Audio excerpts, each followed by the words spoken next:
So as Dr. Krappels mentioned, I work with the C5ISR Center, and I'm going to talk to you today about some of the challenges that we have trying to get cells into batteries and trying to, eventually get those batteries into the field. I'm going to briefly talk about what the C5ISR Center is. So we have three primary technology focus areas. First would, I guess in the center here would be advanced energy storage, naturally for batteries and capacitors. We also have expertise in expeditionary power generation and conversion.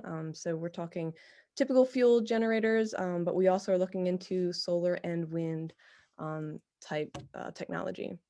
We also have expertise in intelligent power management and distribution, both on the soldier and in microgrids. I don't know, let me make sure my view, I don't know if you guys can see that I have my Zoom participants over me. All right, I think I'm good. So here is a small image of a microgrid. And so we I guess if you combine our technology focus areas of power management and advanced energy storage, right, we generally focus on these capabilities as it applies to a soldier and small unit. And so here this is should say tactical power for soldier lethality, where we focus on developing power solutions to make our soldiers more lethal. But as I alluded to, we are able to demonstrate intelligent power management and distribution at a larger level in a microgrid. And so we've actually been able to demonstrate fuel savings simply by intelligently managing the load in a microgrid, so that by using an intelligent microgrid. And so we can actually combine some of these technology focus areas, and it naturally lends itself to application on new platforms. So in this case, we're calling this future vertical lift. You can almost think of it as maybe a mini microgrid, and applying our expertise in energy storage to try to come up with and tackle some of the big problems in energy storage for this kind of platform. Okay, so our resources in general, our capabilities are we have a very large lab. We have a lot of test channels and environmental chambers. We're able to do raw material synthesis up through prototyping and system integration. So we're kind of a pretty cradle to grave facility. Granted, we don't do quite as much material synthesis as our friends down at ARL, but we do have some capability to do that. We also have facilities down at Fort Belvoir where they focus on power generation, distribution, and environmental controls. And I just wanted to highlight that we are what's called a 6-2 organization, primarily. But of course, we have our customers who are very interested in the capabilities that we can provide to support the products that they are making. So Dr. Krappels had mentioned that ARL is our basic research entity. They kind of span, just about all applications, right? Because they haven't been applied quite yet. But when they get done with developing their technology and they're like, okay, we need to pass this on, they will look to us for their soldier type systems. So we work with the Soldier Center also up in Natick, Massachusetts. They help with integration of our power systems for the soldier. Then we have the Ground Vehicle Systems Center up in Michigan. They focus on vehicle platforms.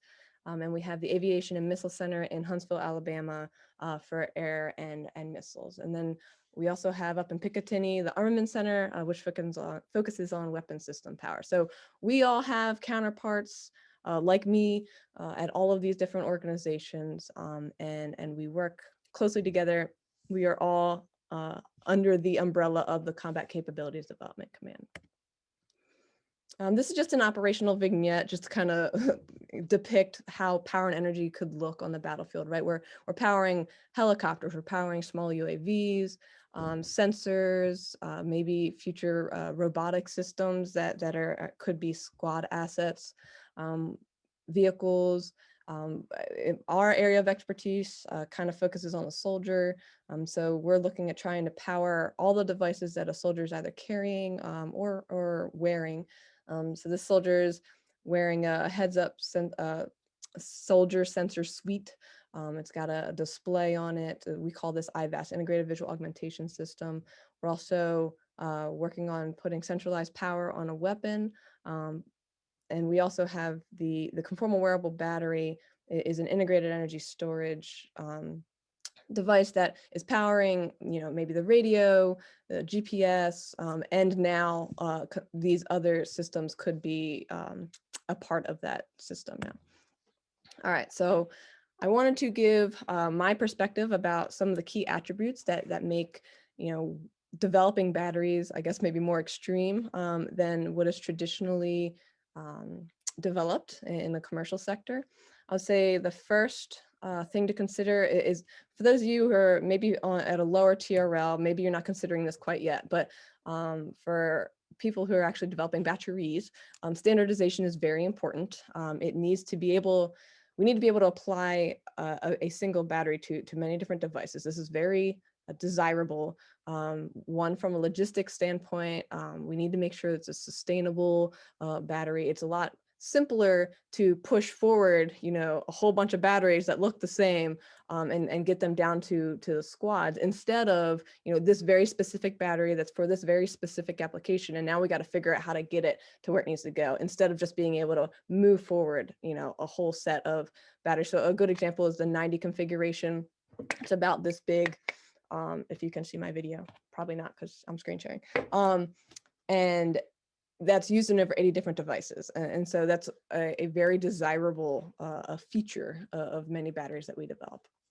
Ruggedization in a single product, this kind of goes hand in hand with safety. So we want to be able to drop it. We're crawling through mud. There's opportunity for bullet penetration. These are not typical environments that you may expect for other batteries that are developed in the consumer marketplace. As I was alluding to with safety, we at a minimum will need to have DOT testing completed at a cell and battery level. Usually we have nail penetration performed. Not always is there a pass-fail criteria at this point for nail penetration, but we have to have some kind of characterization. And it also depends on the platform. So an air platform, for example, may require airworthiness, which is, a more stringent requirements for safety. We also have the wider temperature operation, and this is just what is appropriate for the soldier. It could in fact be wider, for example, for an air platform. Reliability is incredibly important.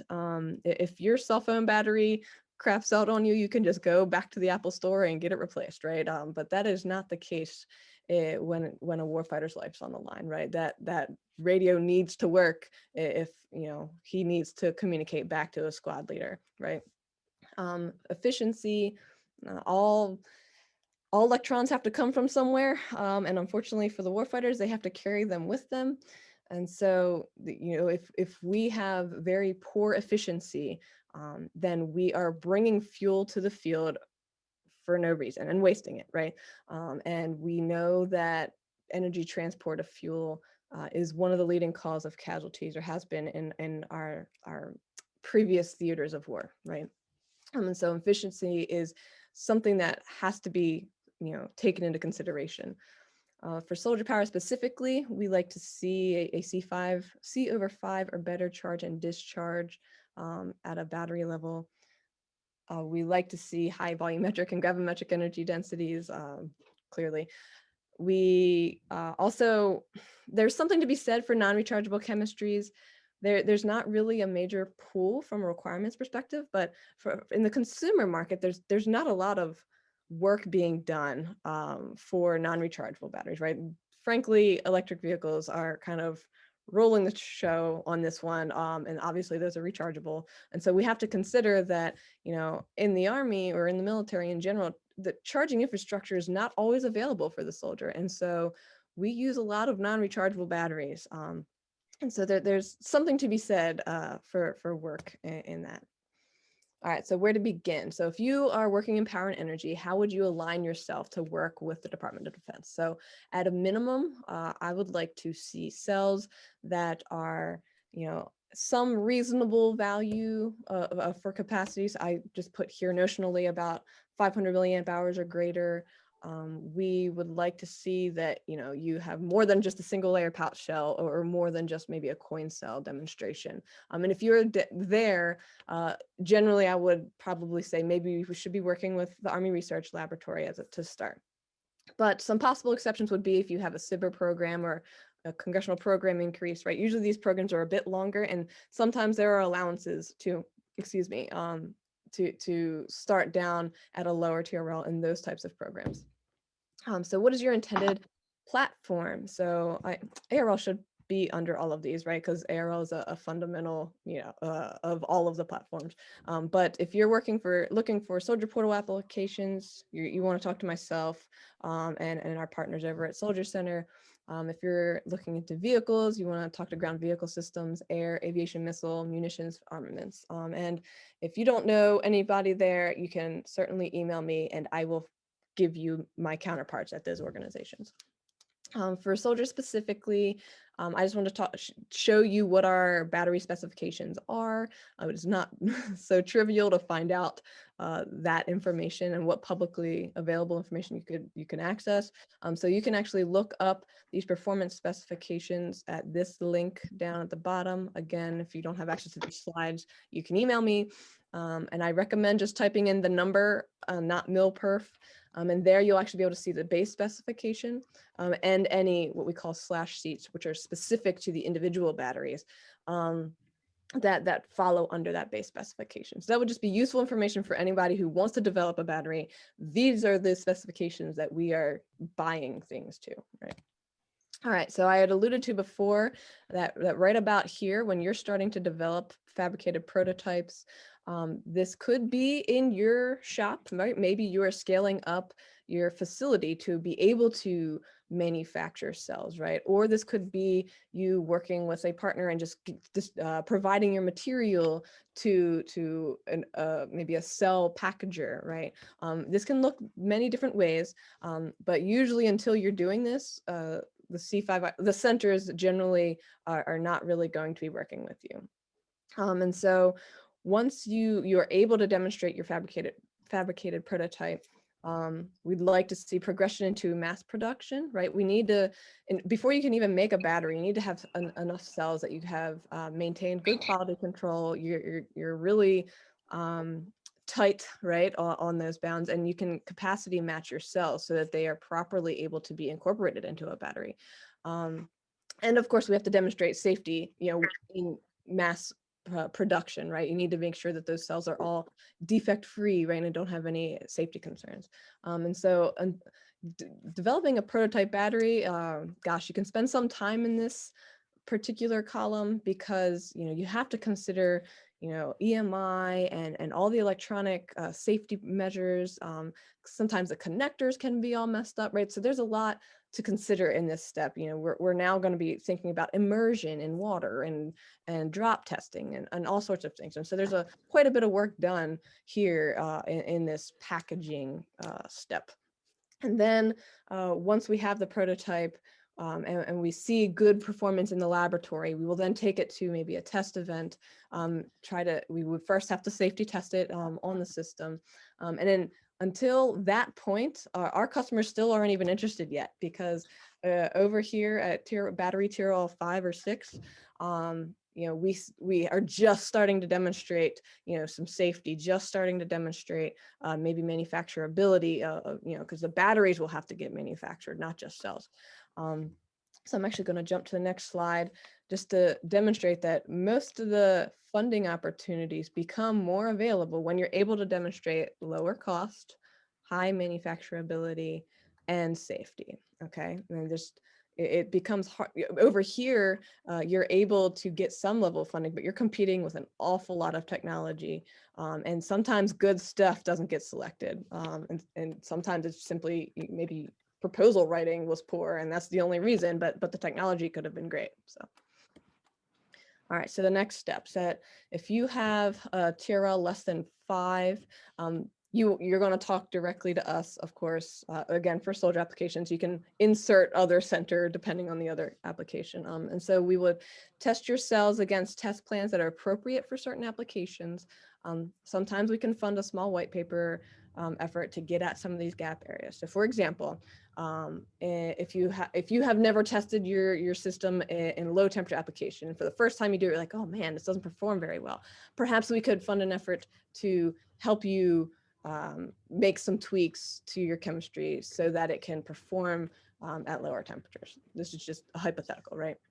And then, of course, we do manage SBIRs, SITRs, and congressional efforts. We do cooperative research agreements, and we have other funding types. I don't even remember what ARAP stands for, but it's another funding type for lower level TRL technology. And so if you are at a higher TRL, this is kind of the, when you're getting closer now to trying to be able to field such a battery, right? So we can develop a prototype. Sometimes this could look like a conformal wearable battery. This could be a 2590, maybe even a large format battery. This looks like a 6T here. Or we can maybe try it with one of our new batteries, the STUB, small tactical universal battery. And so then we would take that battery and try to demonstrate it. Because what we're trying to do is to show the Army, hey, look how cool this is. We have demonstrated X amazing benefit. See, you want this for your system. And so then I want to highly suggest that any cell vendor is either already building battery packs or capable of building battery packs, or is partnering with someone that can do so. Because remember, the Army buys batteries, not cells. I define a battery as cells plus a casing plus any management and safety electronics, connectors, etc. So maybe a possible win could be if a battery packager is already contracted with us. They can actually incorporate your technology via an engineering change proposal, but they would have to requalify their packs with your technology. So there would have to be some very attractive trait of your cell or technology that would make this battery packager want to do that, okay? And I'll explain in just a second why. So first, say we have your nice manufacturable cells. We'll call them 18650s at this point, right? Say you have a bunch of 18650s, you're going to put it together into a battery pack, and then so we test it, we make sure we like it, and then we get a preliminary safety evaluation to make sure that we can take it to a soldier touch point.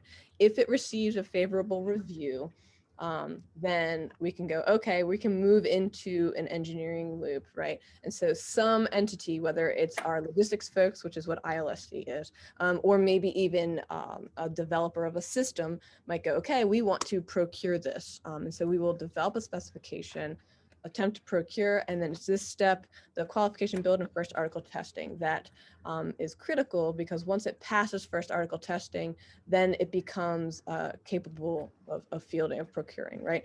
And so what I was alluding to before is that if you have shown X company that's already under contract with us, and they've already been through this cycle, right?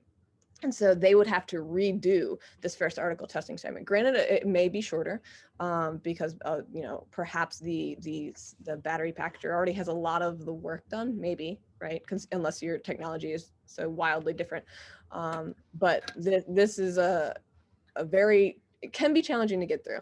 All right, and so I guess I want to say the foundation of all this is being able to consider that sustainment is possibly one of the most expensive parts of managing batteries. And so we have to consider that these batteries must be able to be sustained. We must have good industrial base management. We must have the ability to surge if necessary.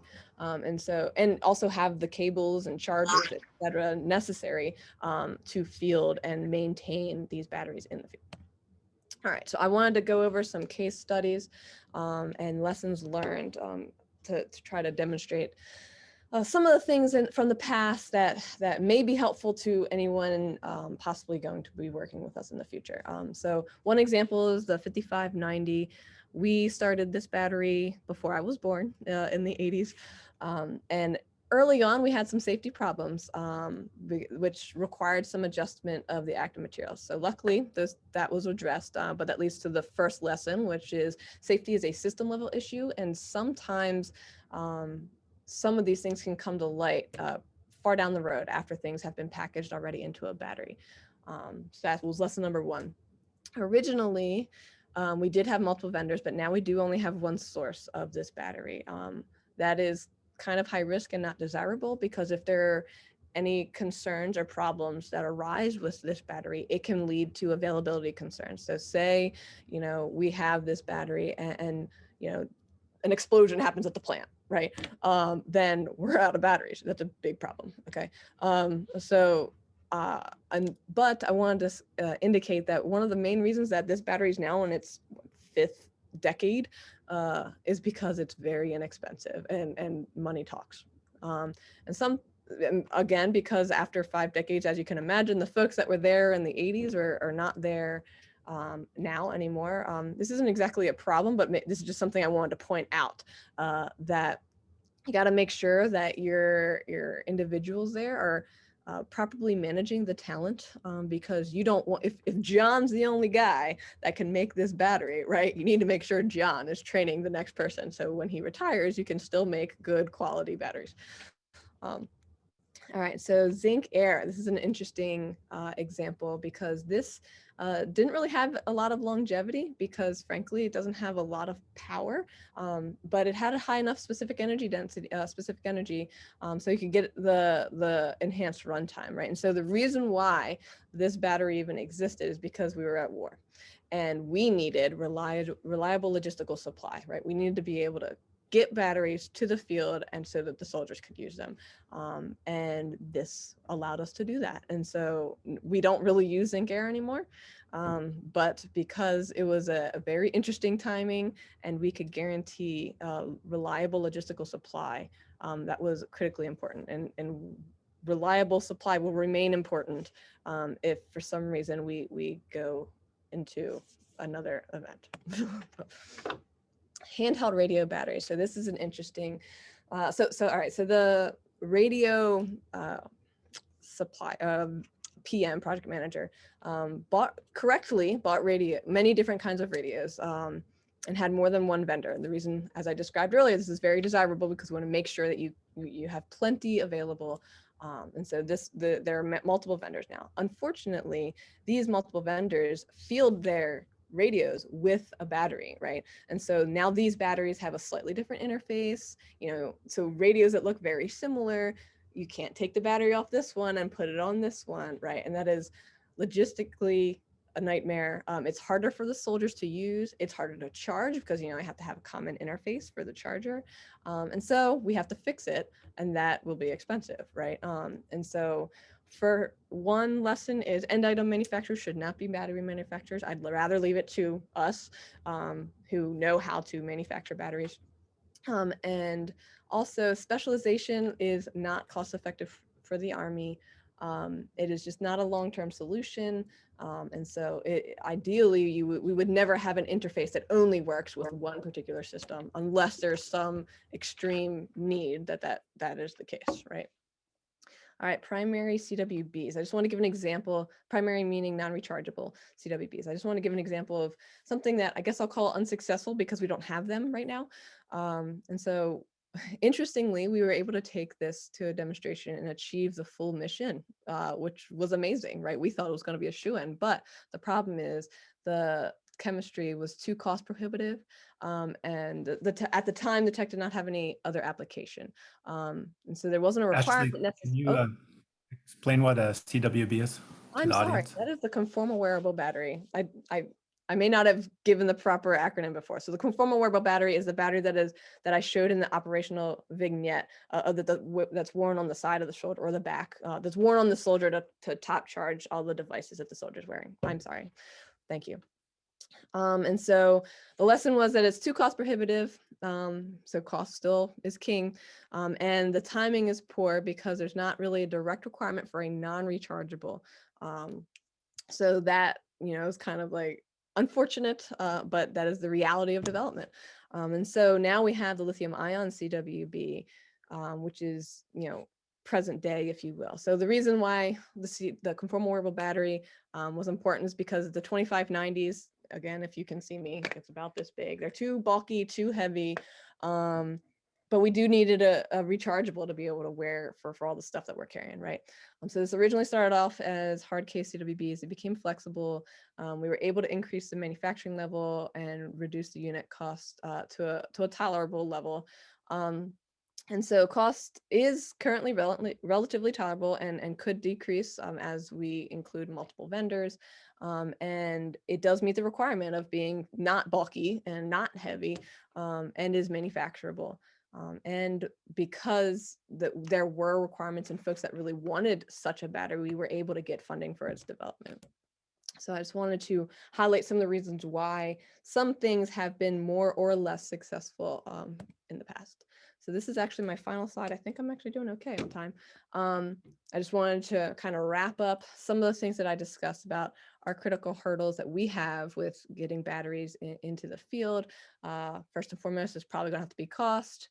We have to make sure that supply chain is maintained, right? The manufacturing is inexpensive. And another thing that's often not portrayed very well to the government, especially to, I guess, our customers, is when cell vendors come to us, they talk to us about how much it would cost to make a battery out of this, but they don't actually consider the entire battery necessarily if they don't have familiarity with actually packaging full batteries for the military.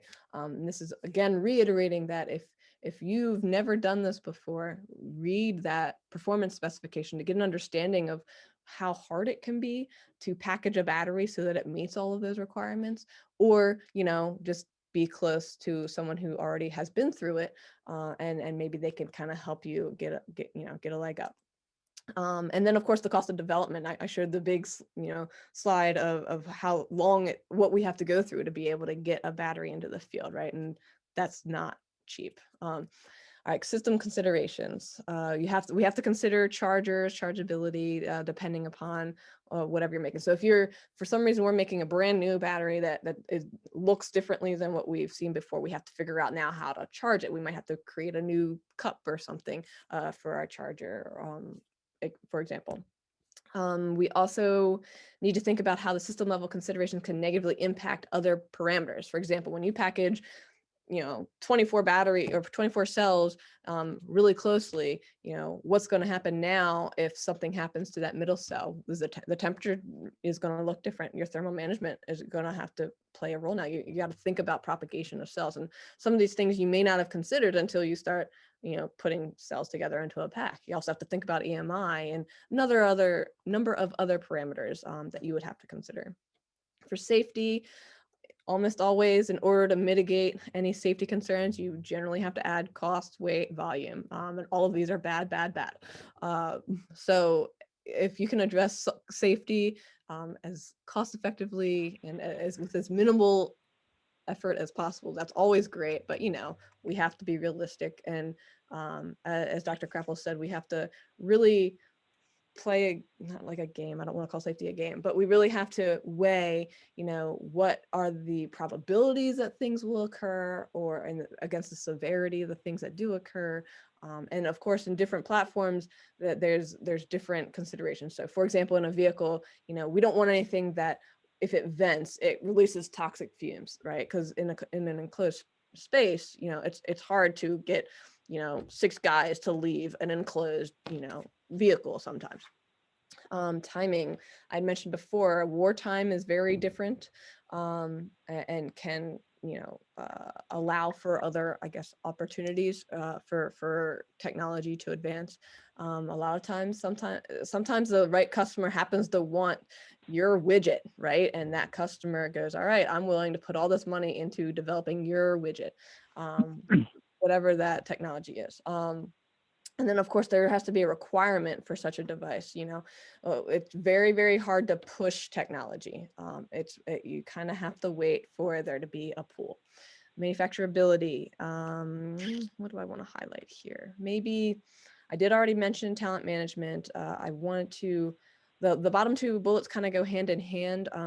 Things go wrong in development, and you need to be able to figure out what went wrong and quickly, so that you can get a good again, get in good graces, right? So you need to be able to perform failure analyses of your pack and figure out what went wrong. And usually that requires good traceability and just good manufacturing practices in general. And I guess I would say one of the biggest things to consider, if you recall, a lot of product managers are not going to want to have a battery that can only be manufactured at 100 per month, or I mean, depending upon the application, right? You need to be able to be at the manufacturing level that is appropriate for whatever the fielding requirements are of the system. And that's just reality. And so intellectual property can be a hurdle. I guess that what I can say is it kind of goes a little bit hand in hand with the manufacturability. One negative of having such firm intellectual property is that sometimes it prevents our ability to have more than one vendor, and also it makes it more challenging to scale up because maybe you're not as comfortable as working with partners as maybe is necessary in order to reach the level of manufacturing readiness, so that we can incorporate the technology. So that's just maybe something to think about. And I don't really have, oh, it's 2 o'clock and I think I'm done talking. Thank you very much, everybody.